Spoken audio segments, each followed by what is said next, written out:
sabe que eu estou orando, não. Aí eu preciso orar para o diabo ouvir. Eu preciso orar para as pessoas ouvir. Eu preciso pronunciar não palavras torpes, mas para as pessoas olhar e falar assim, ali vai um homem de Deus. Ali vai uma mulher de Deus. Irmãos, quantos pais crentes ficam tristes, não é? Com raiva. A gente não tem que ter raiva. Mas um pai que educou seu filho, fez tudo que ele podia fazer, mas o filho escolheu o mal. E agora o filho está lá nas drogas. E o pai e a mãe, com a tristeza, não é com raiva, mas com a tristeza tão profunda. Assim é Deus conosco. Deus nos ensinou, Deus nos mostrou, Deus nos educou, mas nós queremos o mal. E aí Deus nos ama do mesmo jeito, mas tem uma profunda tristeza de ver a gente numa situação dessa, desobedecendo a Ele, fazendo o que Ele não ensinou, fazendo aquilo que aborrece o nosso Pai. Porque Ele continua nos protegendo. Não como nosso Pai terreno, mas como nosso Pai eterno. Então as ovelhas perdidas de Israel não morreram ainda porque o Senhor está protegendo elas. Você desviou do caminho, mas Deus não desviou de você, não tirou a sua mão de proteção. Ele está o tempo todo cuidando de você e você não reconhece, mas Ele está. E você está obedecendo o diabo e não a Ele. Aí fica em profunda tristeza, porque você escolhe o mal. Mas Ele não deixou de te amar porque você escolheu o mal. Ele continua, e não é para te vigiar, porque Ele te deu liberdade, mas é para te proteger, porque senão o diabo já tinha estraçalhado com a sua vida há muito tempo. Aí a gente ora para o diabo ouvir, ó. Resistais o diabo e ele fugirá de vós. Então o diabo fala, vai lá e faz isso, desobedece. E você não desobedece, você resiste aquilo que o diabo coloca no seu coração. Você se humilha, humilhai-vos, pois, debaixo da potente mão de Deus. Olha, debaixo da potente. Protegido, debaixo da potente mão de Deus. Para que a seu tempo vos exalte. Na hora de exaltar, Ele vai te exaltar. Mas isso aí não é você que tem que querer isso. Ele vai te exaltar para as pessoas, não para o diabo. Ele vai dizer para o diabo chega lá e fala, olha, como falou de Jó. De onde você veio? Ah, eu vim de rodear a terra e passear por ela. Vê-se lá o meu servo Jó, homem reto, temente a Deus, que se desvia do mal. É Deus exaltando Jó. Não é Jó se exaltando, é Deus exaltando o filho dele que é obediente. Ah, mas é claro, você deu tudo para ele, deu 10 filhos lindos. Aprende com isso, tá, irmãos? Eu aprendi. Você deu para ele 10 filhos, ele era obediente, ganhou 10 filhos lindos, todos com saúde, todos perfeitos. Você coroou ele de bens, deu riqueza, o camarada é rico, por isso que ele te adora. Por isso que ele é reto, por isso que ele é temente a Deus. Tira dele para ver se ele vai continuar te adorando. Aí Deus fala, olha, você pensa que é por isso? Só que Deus sabia que não era. Mas Satanás sabia que Jó tinha algumas brechas que nós temos também, damos para o Satanás. Quando nós não confiamos totalmente em Deus, deixamos algumas brechas abertas. E o diabo sabia porque Jó falou, expressou em algum momento. O diabo sabia que Jó tinha medo de perder os seus filhos. Era uma preocupação dele. O diabo sabia que Jó tinha medo de ficar pobre. E ele, em algum momento, expressou isso e o diabo ficou sabendo. O diabo sabia que Jó tinha medo de perder a saúde. Em algum momento, Jó verbalizou isso e o diabo ouviu, porque não pode, ele não conhece pensamentos. E o diabo agora usa isso contra Jó e diz, tira dele. E você vai ver, ele tem medo de perder os filhos, tira os filhos dele. para você ver se ele vai continuar te adorando. Tira os bens dele. É cruel, gente. Satanás é cruel. Ele vai na sua ferida, onde mais dói, para tentar tirar você da presença de Deus.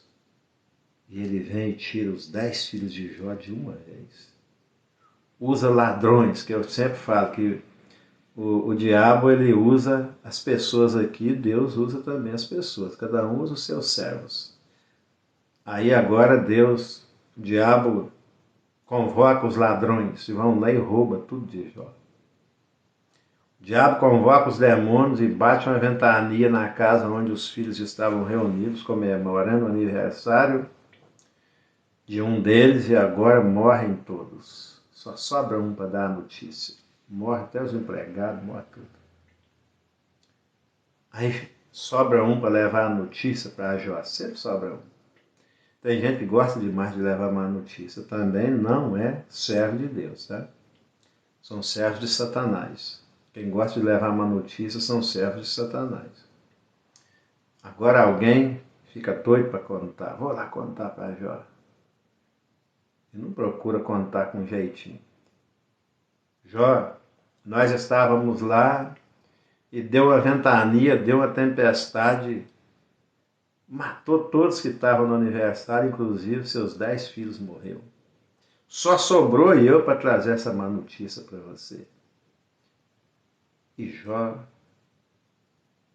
aquilo que eu tinha mais medo, agora acontece, ao invés de perder um, perde todos. Aí ladrões, agora o diabo usa seus servos, os ladrões. Roubam os camelos, roubam os jumentos, roubam tudo, as ovelhas. E agora, depois da notícia de perder, primeiro perdeu os animais, as ovelhas, depois perdeu os filhos, alguém vem contar, olha, ladrões invadiram, mataram seus trabalhadores, roubaram todos os seus animais, só sobrou eu para trazer essa notícia. Aí quando fala dos filhos, até que na primeira notícia dos bens, Jó ainda ficou um pouco estruturado. Quando vem a notícia de que os 10 filhos morreu, aí Jó rasga suas vestes. Aí Jó se humilha diante de Deus e diz, e ora, e diz, o Senhor me deu, o Senhor os levou. Bendito seja o nome do Senhor. E em tudo isso a Bíblia diz que Jó não pecou. Mas aí, outro dia vai o diabo de novo. De onde vieste? De cordear a terra, de passear por ela. Viste lá o meu servo Jó? Olha bem, viu o que eu te falei? Mesmo com a sua crueldade, eu liberei, você foi lá e tirou os filhos dele, tirou todos os bens dele, mas ele continua me adorando. É claro que continua. Osso por osso e pele por pele, você verá se Jó não. Se ele é isso que o Senhor está. Só que Jó, Deus sabia, mas o diabo não sabia. Ah, é? Então, se você acha que é assim, tira a saúde dele. E você verá que ele continuará fiel. Agora ele vem. Agora ele usa as enfermidades. Agora ele usa as bactérias. Agora ele usa tudo de ruim que tem no sistema terrestre. Ataca Jó de uma tal forma que Jó fere Jó da planta dos pés até o alto da cabeça. Ferida pura. Provavelmente, talvez seja até a lepra. E agora Jó, além de perder os filhos, além de perder toda a sua riqueza, agora perde a saúde.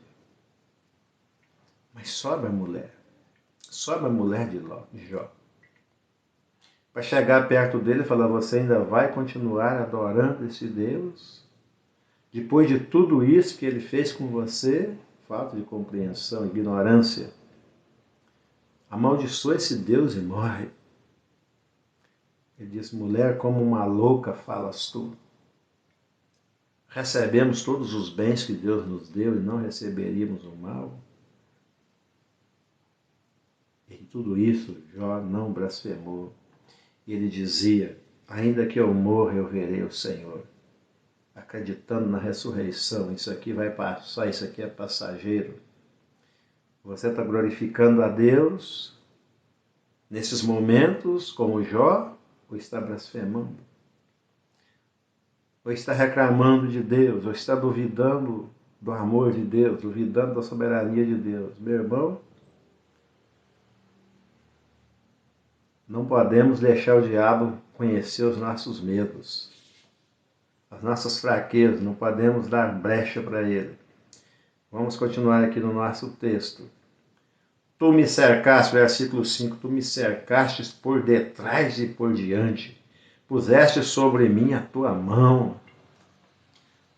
A mão de Deus, irmãos, enquanto a mão de Deus estiver, Satanás não pode mexer. E lá no Novo Testamento diz, aquele que é de Deus conserva-se a si mesmo, não cai na cilada do diabo. Não obedece o diabo, obedece a Deus, e o diabo não lhe toca. Então o diabo tocou em Jó, nos seus bens, na sua família, nos seus filhos, porque Deus permitiu. Sem a permissão de Deus, então até aquele tempo, achava que a pessoa sofria porque pecou, e Jó não pecou. Foi julgado pelos seus amigos, entre aspas. É isso que acontece hoje. Você vê o outro passando por uma luta, pecou. É porque fez isso, é porque fez aquilo, a mão de Deus está pesando. Meu irmão, vai ler a Bíblia.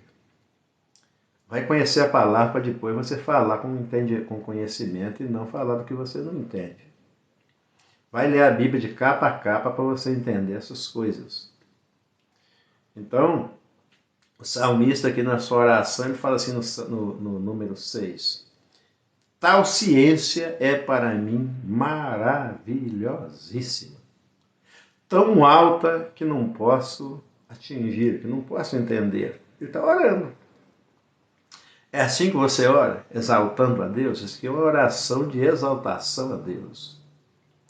Tem oração de intercessão.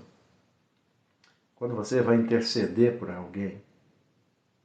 Tem oração de clamor. Você clamar pela misericórdia de Deus, pela nação, por a vida de alguém que está doente. Existe a oração de louvor. Isso aqui é uma oração de louvor, de adoração, de reconhecimento da soberania de Deus. Obrigado pelo mimo aí. Outro patrocinador aí que eu não estou conseguindo ler o nome. É Silva o nome, parece? Então, irmãos, orações de gratidão, oração de exaltação, oração intercessória, vários tipos de oração. Para Deus ouvir? Não, uma oração intercessória. Por que uma oração intercessória? Você pode interceder em pensamento.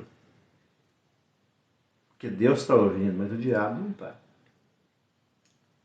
Você precisa mostrar para o diabo que você ama a outra pessoa. Aí é com palavras, aí não dá para ser com pensamentos.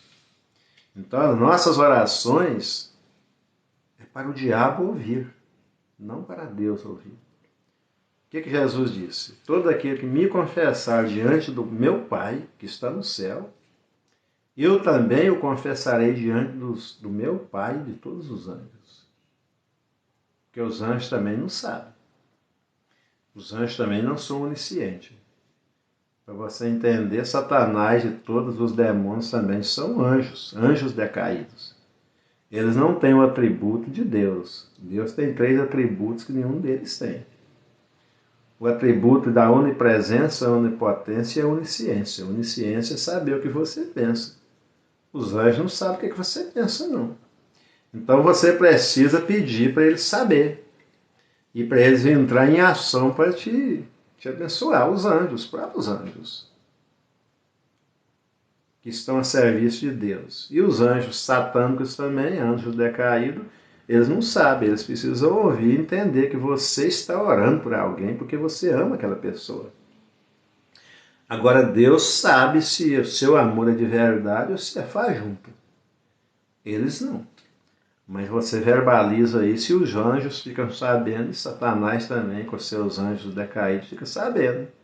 Então ele vê que ali tem proteção, ali tem alguém invocando o nome do Senhor, e eles também, quando eles ouvem o nome do Senhor, eles estremecem, são crentes também. O apóstolo Tiago diz: crês tu que há só um Deus? Faz muito bem, o diabo também crê. Só que quando ele vê, ele não teme. Ele estremece porque ele sabe que vem intervenção de Deus para atrapalhar os planos dele. Então, quando você invoca o nome do Senhor, você não tem nada que incomoda mais o inferno do que uma pessoa de joelho orando, clamando pela presença de Deus, clamando pela intervenção de Deus. Isso aí incomoda Satanás. Religião não incomoda Satanás, não. O que incomoda Satanás é alguém adorando a Deus, porque ele quer adoração para ele. Então, quando você canaliza a sua adoração só para Deus e não desvia ela para uma imagem, porque se você desviar vai para o diabo, não para Deus. Então, quando você adora a Deus de verdade, com sinceridade, isso aí deixa o diabo furioso, porque tudo que ele queria é que você adorasse ele. Aí você está fazendo uma oração de adoração com sinceridade, e isso aí deixa Satanás furioso, porque ele não conseguiu desviar você para você adorar a ele, mesmo que inconsciente.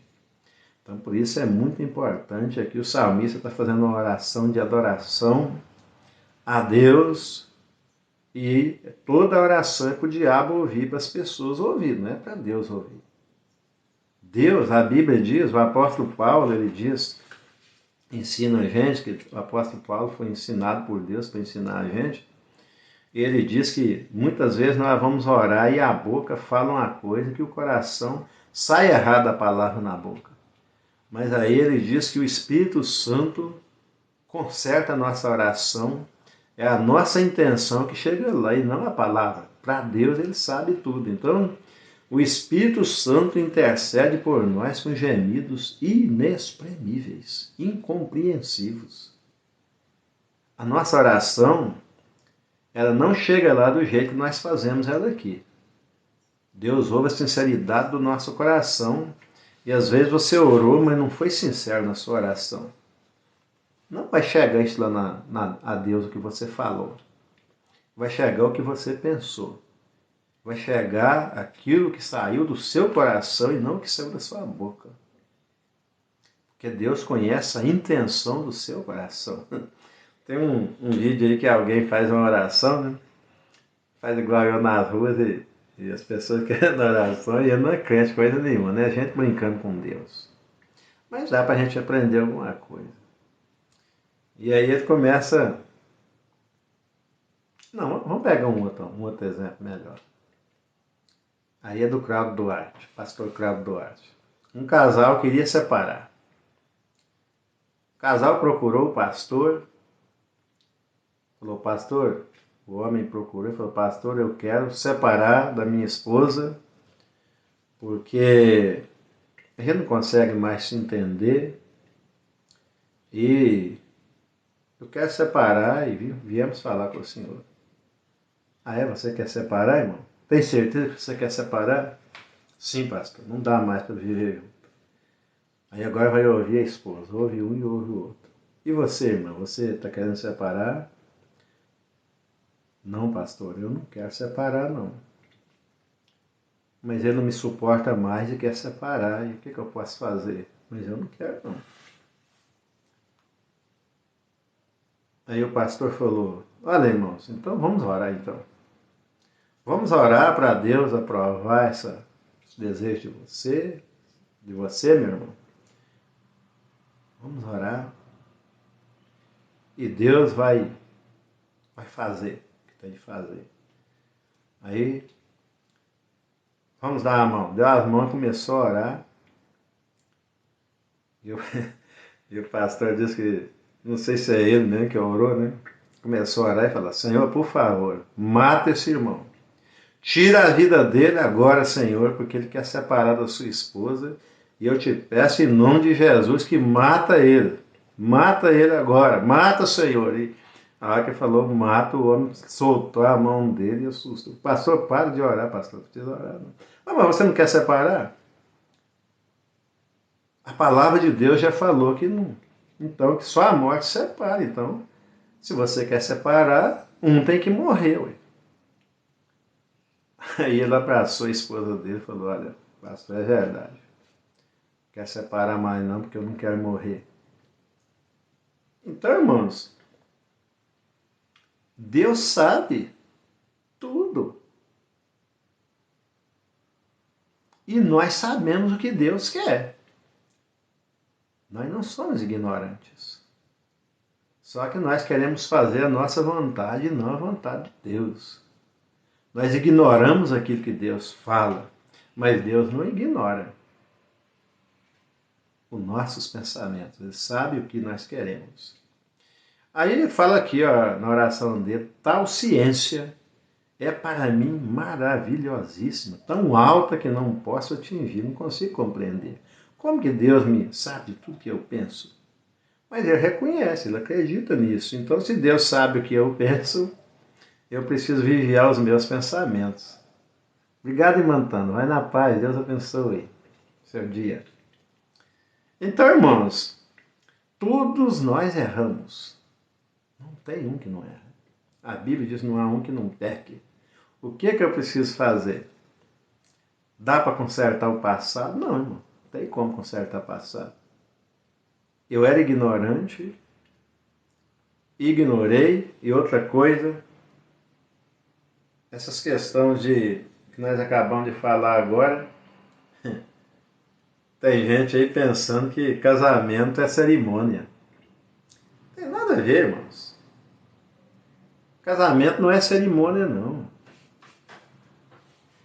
Até que faz aquele juramento lá, a palavra, mas casamento é estar junto. A Bíblia diz que se alguém se unir com uma prostituta, se casou com ela. Deus usa mais falar com o homem, né? Não sei porquê. Mas o casamento é união. Casamento não é cerimonial, casamento é união. Não é porque tem um papel assinado, não é aquele papel. Casamento diante de Deus é aquilo que... Aí teve eu confesso aos irmãos que uma vez eu comecei a pensar em separar, e a gente começa a procurar alguma coisa na Bíblia que apoie a gente. Todos nós temos lutas, temos dificuldades, temos crises no nosso relacionamento. Mas aí um dia a Bíblia fala casamento no Senhor, né? Só que eu, quando me casei, eu não conhecia nada. Eu namorei com duas de uma vez e casei com... Judiava muito com as duas. E depois que eu casei, não quis desistir da outra. E fiquei com duas. Eu não, né? O velho homem, né? E isso aí veio trazendo crise. Até hoje traz problemas não em mim, mas na esposa. E uma vez eu achei que a separação seria a solução. E agora crente. Agora não mais do mundão, mas crente. E eu comecei a procurar na palavra de Deus algo que desse apoio à minha ideia. Porque é assim que é agora. Agora eu quero que a Bíblia, eu quero que os crentes assinem embaixo do meu erro, porque a Bíblia me dê apoio sobre o meu erro. Aí, irmãos, fui procurando. Tem que procurar, e quem procura acha, tá? Quem procura na palavra vai encontrar. É o que eu falo com os irmãos, não falo o que eu quero falar não, tá, gente? É pra gente aprender. Deus não leva em conta o tempo da nossa ignorância. Mas aí um dia eu encontrei o Salmos 37. Deus não me falou nada do que eu queria ouvir, mas falou que eu não queria ouvir. Aí no Salmos 37, versículo 4 e 5, diz assim: o Senhor concederá o que deseja o teu coração. Aí, irmãos, quando eu namorei, eu não desejei casar com a minha esposa? Eu não olhei para ela e gostei, falei, é essa que eu quero. Orei inconsciente. Eu disse para o Senhor o que eu queria. Eu tinha direito de escolher no meio de milhões, escolher uma. Escolher uma gorda ou uma magra no meio de tantas gordas e magras. Escolher uma Kozelberg maior ou menor no meio de tanta variedade. Escolher uma escurinho ou clarinha do olho azul no meio de milhões. Aí eu falei, é essa que eu quero. Aí o Senhor me concedeu. Então, irmão, todo casamento é no Senhor. Não tem esse negócio. Aí eu entendi isso, é Senhor. É eu mesmo que quis. Então, o que Deus uniu não separa o homem. Não corte pedaço da sua cruz, tá, irmão? Na ignorância, tudo bem. Nós estamos falando aqui de ovelhas perdidas de Israel. Peça perdão e continua no caminho certo. Não dá para consertar o passado, tem que continuar. Tem que pedir perdão, o sangue de Jesus nos purifica de todo pecado. E a gente continua na nossa caminhada para chegar no céu, para chegar na Nova Jerusalém, que nós chamamos de céu. Agora, não pode parar no meio do caminho nem cortar um pedaço da cruz. Gente, é complicado, é a minha maneira de pregar, né? Não sei se vocês entendem, mas é o jeito que eu entendo e é o jeito que eu prego, é o meu jeito, usando o meu jeito. Do jeito que eu sou aqui, eu sou em qualquer lugar. Então agora, irmãos, eu queria cortar um pedaço da minha cruz. Gente, tem hora que a cruz pesa, viu? Olha, tem hora que a cruz é quase que insuportável. Mas você acha que não foi insuportável por Jesus? Jesus disse, aquele que quer vir após mim, negue-se a si mesmo, seus desejos, suas vontades. Tome cada dia sua cruz e me siga. Oi, irmão, cruz não presta não, gente. Humanamente falando, para agradar a gente, a cruz é desagradável, tá? Quem é a minha cruz? Quem é a sua cruz? É aquilo que te incomoda mais. Qual é a sua cruz? É aquele que pesa mais em cima de você. É aquele amigo, entre aspas, que você só faz o bem para ele, só faz o mal para você. É aquela mulher que você ama, mas ela não dá a mínima pelo seu amor. É aquele homem que você ama como esposa, mas ele não dá a mínima para você. É a sua cruz. É aquela pessoa que só te prejudica. É o seu próximo. Não, a nossa cruz não é nós mesmos, não. Os nossos inimigos estão dentro de nós. Mas a nossa cruz ela não é interna, ela é externa. A nossa cruz é aqueles que estão ao nosso redor e não é aqueles que são bons, é aqueles que são ruins mesmo. Aí Jesus disse, amai-vos uns aos outros como eu vos amei. Então tem que amar a sua cruz, tem que carregar a sua cruz. Não pode abandonar a sua cruz. O amor é exatamente isso, você não desistir. É você não desistir da sua cruz. E aí, irmãos, tem outra historinha que diz que é desenho, tá? Um desenho que tem aí. Cada um levando a sua cruz, isso é a igreja, tá? Cada um levando a sua cruz. Mas no meio lá tinha um espertinho no meio. A cruz dele estava pesada demais. Aí falou assim, eu vou fazer essa cruz ficar menor. Cortou um pedaço da cruz. Aí ficou mais leve. Consegui. Continuou carregando a sua cruz, agora mais leve. Excluiu um amigo indecente da sua vida. Excluiu uma mulher que só não valorizava o seu trabalho. Excluiu um marido, excluiu alguém. Não amou o próximo como a si mesmo. Continuou, mas daí a pouco a cruz foi pesando, o cansaço foi chegando.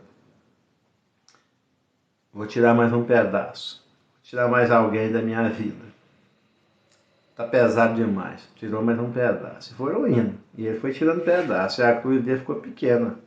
Mas mesmo assim pesado ainda. Agora chega num abismo para atravessar. Para atravessar para o outro lado tinha um abismo exatamente do tamanho da cruz de cada um.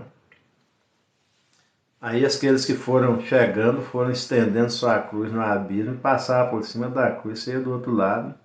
Já ia do outro lado, cada um pegava a sua cruz e continuava a sua caminhada. Um a um, cada um passou em cima da sua própria cruz. Aí aquele que tirou os pedaços da cruz agora chegou e a cruz dele não dava comprimento. Irmãos, a Bíblia diz que existe um grande abismo entre nós e o nosso Deus. Esse abismo só se atravessa através da cruz. Por isso que Jesus falou, leva a sua cruz. Corta pedaço dela não abandona a sua cruz, porque você vai precisar dela para atravessar o abismo para a eternidade. Jesus disse, entre lá e cá existe um abismo que não tem como passar daqui para lá e nem de lá para cá. Então, não dá para abandonar a cruz, tem que levar a cruz. Vamos voltar para o nosso texto. Agora que chegamos da... Aí, irmãos, Deus está vendo tudo isso aí. Deus está nos protegendo, Deus está nos guardando. Ele diz que vinde a mim, todos vós que está cansado, que está oprimido, e eu vos aliviarei a sua cruz. Toma sobre vós o meu jugo, que eu mando, e aprendei de mim que sou manso e humilde de coração, e encontrareis descanso. Aí você encontra descanso. Jesus ajuda você a levar a sua cruz. Ajuda você a suportar as dificuldades, as lutas, mas tem que pedir a ajuda dele. Aí o salmista continua aqui agora no texto que nós falamos. Para onde me irei do teu espírito? Ou para onde fugirei da sua face, da sua presença, dos seus olhos? Para onde, irmão? Está vendo tudo. Ele está vendo o que eu estou fazendo com a minha cruz. Ele está vendo o meu coração, a minha sinceridade, se eu estou orando de verdade, se eu estou orando como Manassés, que nunca orou de verdade, agora na luta, próximo da morte, preso em espinhais, a Bíblia diz agora Manassés orou de verdade, orou deveras ao Senhor. E agora o Senhor ouviu, porque ele orou de verdade. Antes não, irmãos. Antes ele orava, mas a oração dele era da boca para fora. Da boca para fora não chega a Deus. Tem que ser desejo do coração. O Senhor considerará o que deseja o teu coração e não o que fala a sua boca. Obrigado pelo... É um patinho, sei o que é. Obrigado pelo patrocínio aí, Elza também. Obrigado, Elza. Irmãos, para onde? Aí, irmãos, a gente tá doido querendo esconder, não tá? A gente esconde do pastor, a gente esconde do papai, a gente esconde da mamãe, a gente esconde do marido, a gente esconde da esposa, a gente esconde de todo mundo. As pessoas não sabem que a gente esconde os nossos pecados às 7 chaves. Mas Deus está vendo tudo. Então, ao invés de esconder, nós devemos confessar. Salomão diz assim, aquele que confessa os seus pecados, aquele que esconde as suas transgressões nunca prosperará. Mas aquele que os confessa e deixa alcançará misericórdia. Então, irmãos, não é porque eu não peco. Não, eu peco. Eu amo ouvir a palavra de Deus. Amém. Glória a Deus. Então, irmãos, é a palavra. O que está faltando isso hoje para as pessoas é a palavra. Agora é só blá de religião, esqueceram a palavra. A pessoa lê o texto, mas prega outra coisa. Não fala nada do texto que pregou. Obrigado, irmã Elza. Então, irmãos, olha, não adianta esconder, irmão. Não adianta nem mostrar para as pessoas, porque não é as pessoas que vão te recompensar, e não adianta esconder. Então, principalmente de Deus, a gente precisa confessar até aquilo que nós pecamos em pensamentos, confessar em pensamentos para não abrir a brecha para o diabo agir na nossa vida. E o que fizemos mesmo, meu irmão. Eu não estou aqui para mostrar para vocês que eu sou o que eu não sou, não. Eu não estou aqui para fazer imposição de voz, para dizer que eu sou o cara, que eu sou santão, santarrão, melhor do que todo mundo. Não, estou aqui para mostrar para você que as mesmas lutas que você tem, eu tenho. Que os mesmos problemas que você tem, eu tenho. Que os mesmos desejos que você tem, eu tenho. Mas a palavra de Deus eu aprendi nela, eu não sou mais ignorante, eu sei que Deus está vendo tudo, eu sei que eu vou prestar conta para Ele, e eu sei que eu preciso confessar e não me esconder debaixo de uma capa, debaixo de um terno, debaixo de uma gravata, debaixo de aparências, mas não, eu preciso ser autêntico. Eu não sou mais ignorante, e eu estou passando isso para você. O que é ser ignorante? É não ter conhecimento da verdade. Aí o diabo está escondendo a verdade agora, principalmente a parte que cabe ao homem. Ele mostra para você o que Deus pode fazer para você, mas não mostra o que você tem que fazer para ser abençoado. Aí você acredita na minha verdade e você não faz a sua parte, a bênção não vem. Principalmente a bênção da salvação que ele esconde para isso. Que se você não for salvo, é mais um para ir para o inferno com ele. A Bíblia diz que ele está desesperado, porque o tempo dele está chegando, está curto e ele não quer ir sozinho, quer levar quanto mais gente melhor para ele, porque ele não quer ficar sozinho lá. Só que todos vão ficar sozinhos, gente. Todos vão ficar sozinhos. Perdição eterna é exatamente isso. É isso que Deus tem me mostrado em sonhos. Para eu, como o apóstolo Paulo foi arrebatado para ver o céu e trazer essa mensagem para a gente, ensinar para a gente, Deus tem me mostrado o que é a perdição eterna, a perdição em sonho, para eu entender o que é isso e ter misericórdia de quem está perdido e trazer essa salvação para as pessoas. São visões que Deus nos dá em sonho, não para eu levar recado para a pessoa, mas para eu entender o que estou falando. E não é mole, gente. Perdição eterna. Olha, misericórdia, viu? Não queira estar perdido. Então, na perdição eterna, todos estarão sozinhos. Não existe companheirismo. Existe perdição. E aí é eterno. Ah, a alma vai para o fogo, vai morrer, vai acabar. Não, irmão, se fosse assim, não precisava nem ser crente. Se essa é a filosofia verdadeira da Bíblia, para que eu vou ser crente? Aí depois, no juízo final, vai ser queimado, acabou. Dormiu, morreu, dormiu, não tem sofrimento quando você está dormindo. Aí você acorda agora e vai ser queimado, jogado no fogo, queimado e acabou. Então não tem sentido ser crente. Só que a alma não morre, irmãos. O que morre é o corpo. A alma não precisa de um corpo para viver, para existir. O corpo precisa de uma alma para ficar vivo. Então, na ressurreição, vai ter duas ressurreições.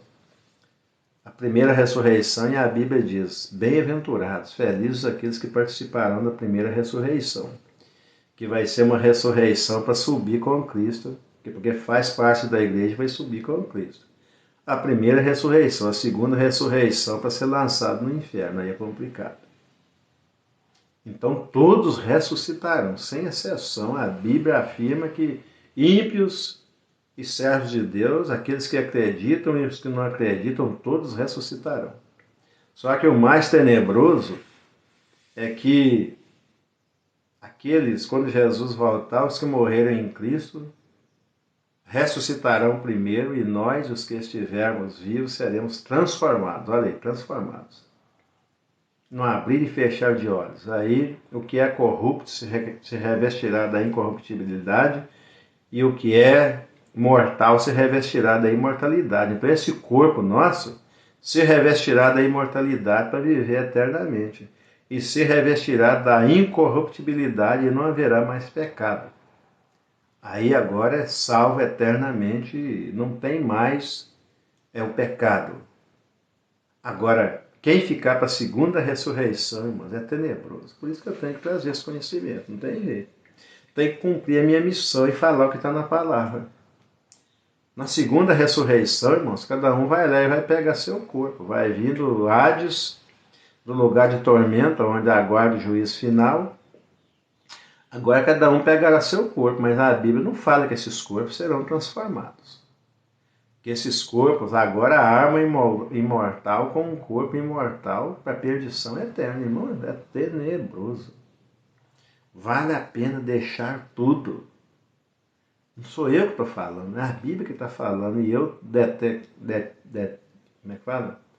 Eu tenho esse conhecimento, não vivo mais na ignorância, eu tenho que passar para quem está na ignorância. Porque não é bonito o que vem aí. Não sei quando, mas não é bonito, irmão. Obrigado, irmão, pelo patrocínio. Deus abençoe a sua vida também aí financeiramente, tá? Porque quem semeia financeiramente, colhe financeiramente. Quem semeia espiritualmente, colhe espiritualmente. Cada um colhe o que semeia, tá, gente? E às vezes nós somos pobres porque nós não semeamos financeiramente na vida de ninguém, no ministério de ninguém, e nem no próprio ministério. Ultimamente eu tenho investido pesado no meu ministério financeiramente. Ultimamente eu tive que investir em 2 celulares, quase 4.000, investindo financeiramente. Invisto em caixas de som, invisto em microfone, cada dia melhorando para facilitar o meu ministério. Comecei com a caixa de 14,5 kg, um repertório que eu falei que eu vou mostrar para vocês qualquer hora, o peso do repertório. Mas Deus vai, quando você se coloca à disposição e vai investindo, Deus vai transformando seu ministério. Hoje os meus materiais do meu ministério pesam menos de 3 quilos. Um microfone sem fio, levíssimo, uma mochila, uma caixa de som que pesa acho que menos de 2 quilos, que funciona perfeitamente, mas começou num peso terrível. Tanto peso financeiro como peso mesmo. Então hoje eu coloco meu material todo em uma mochila, nem encho a mochila mais, coloco nas costas. Onde eu for eu levo. Se eu for para o trabalho eu levo. Se eu for levar alguém no hospital eu levo. Se eu for levar alguém no banco eu levo. Meu material me acompanha aonde eu for. Aí eu investi pesado no meu ministério, tudo custa dinheiro. Então eu estou investindo no meu ministério financeiramente. Então quem investe espiritualmente, como que você vai investir espiritualmente? Orando pelo meu ministério. Tem 3 maneiras de ir fazer missões. Orando, investindo espiritualmente, orando. Orando por quem está na frente de batalha. Investindo financeiramente, espiritualmente em oração. Você está indo junto através dos seus joelhos. Investindo financeiramente, abençoando quem está na frente de batalha. E terceira maneira é você ir. Então ou você vai ou você apoia quem vai. Todos os 3 estão cumprindo a missão. Ninguém faz nada sozinho. Então só para a gente entender isso aí dentro desse estudo aqui, Deus sabe de tudo, tá? Jesus ensinou assim, aquilo que a mão direita dá, a esquerda não precisa saber.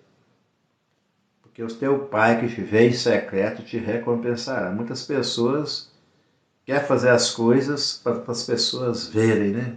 E mostrar para as pessoas e não para Deus. Então Jesus diz assim, quando você faz esperando receber alguma coisa, elogio das pessoas, quando você é elogiado, você já recebeu o seu galardão. Então faça não para receber financeiramente, não para receber elogios, não para agradar pessoas, mas para cumprir a sua missão e agradar a Deus, aquele que te alistou para esse trabalho. Então, irmãos, vamos continuar aqui, né? Versículo 8. Se subir ao céu, vamos voltar ao 7. Para onde fugirei? Para onde me irei do teu espírito? Ou para onde fugirei da tua face, da sua presença? Se eu subir ao céu, lá tu estás. Entendimento. Isso aí ele entendia assim, eu preciso entender assim. Se fizer no inferno a minha cama, eis que tu ali também está. Então Deus está vendo quem está fazendo a sua cama no inferno e quem está se preparando para subir. Está vendo tudo. Por essa razão, Ele diz, vai lá e avisa, vai lá e alerta, vai lá como missionário e leva o conhecimento para essa pessoa sair dessa situação e ir diante as ovelhas perdidas de Israel, ressuscitai os mortos, curai os enfermos.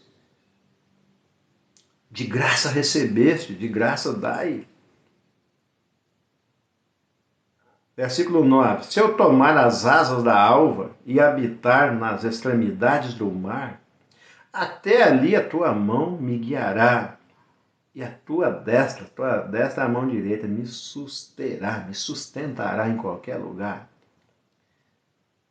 Se disser de certo que as trevas me encobrirão, então a noite será luz à roda de mim para o Senhor. O Senhor verá tudo na escuridão, não tem como esconder. Nem ainda as trevas me encobrem de ti, mas a noite resplandece como o dia. As trevas e a luz são para ti a mesma coisa. Oração, irmão, ele está orando. Ele está adorando, ele está reconhecendo, é uma oração de adoração, uma oração de exaltação a Deus. Ele não está intercedendo, ele não está clamando, ele está reconhecendo. Isso aqui é um culto. Está prestando um culto. O que é culto? É reconhecer a soberania de Deus. Ele está aqui cultuando a Deus, o salmista. Versículo 13. Pois possuíste os meus rins, cobriste-me no ventre de minha mãe. Olha, me protegeu no ventre da minha mãe. Eu só nasci porque o Senhor me protegeu. Glórias e honras sejam dadas ao Senhor. Versículo 14. Então, já que eu entendi tudo isso, eu te louvarei, porque de um modo assombroso, tem versões que falam de um modo terrível e tão maravilhoso fui feito. Maravilhosas são as tuas obras e a minha alma sabe muito bem disso, não sou ignorante. O salmista está dizendo, por que chorar, meu irmão? Por que reclamar? A maior bênção foi você nascer. De um modo terrível você foi formado dentro do ventre da sua mãe, eu e você. A gente não tinha como se defender. Disputamos a primeira corrida com mais de 3 milhões de irmãozinhos nossos. Deus nos escolheu. Mais de 3 milhões de espermatozoides partiu em direção a um óvulo da nossa mãe. E a gente chegou primeiro, e a gente bateu e entrou e o óvulo enrijeceu, porque Deus nos levou até lá e me escolheu no meio de mais de 3 milhões, e eu nasci, eu fui concebido.